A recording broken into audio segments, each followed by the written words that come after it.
Eh bien, une négociation commerciale, c'est une négociation appliquée au monde du commerce, dont l'objet est de traiter une affaire. Les intérêts seront matériels et ou pécuniaires, et les enjeux seront quantifiables.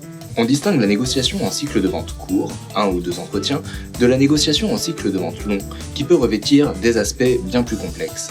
Dans le cas d'une négociation commerciale, que l'on se place du côté de l'acheteur ou du côté du fournisseur, l'objectif final poursuivi est toujours celui de la rentabilité, à savoir tirer les coûts vers le bas pour l'acheteur et maximiser la marge et le CA pour le vendeur.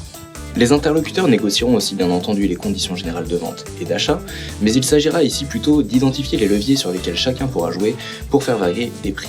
Alors, je ne reviendrai pas en détail sur les étapes de la négociation, elles restent sensiblement les mêmes quel que soit le type de négo. En amont, on se prépare, pendant, on respecte certaines étapes et surtout, on n'oublie pas ses concessions contreparties, et en aval, on applique un suivi externe-interne, puis une auto-évaluation. Par contre, les questions que l'on peut se poser, c'est existe-t-il des techniques? Y a-t-il des choses, des attitudes à éviter absolument? Eh bien oui, il existe de nombreuses techniques d'argumentation, comme par exemple l'arithmétique, qui consiste à additionner les avantages de l'offre afin d'affaiblir l'importance du prix, ou encore l'alternative qui, elle, prend son intérêt dans la comparaison de deux produits similaires mais de prix différents. Mais les interlocuteurs pourront utiliser toutes les techniques du monde, leur impact sera quasi nul s'ils ne travaillent pas en parallèle sur leur communication non verbale.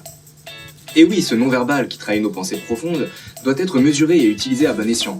On comprend aisément pourquoi. Vous préférez traiter avec le Gus du coin, dont le manque de confiance en lui traduit la médiocrité potentielle de son offre, Gus du coin, ou bien avec le cador du secteur, confiant, enjoué, extraverti, sympathique.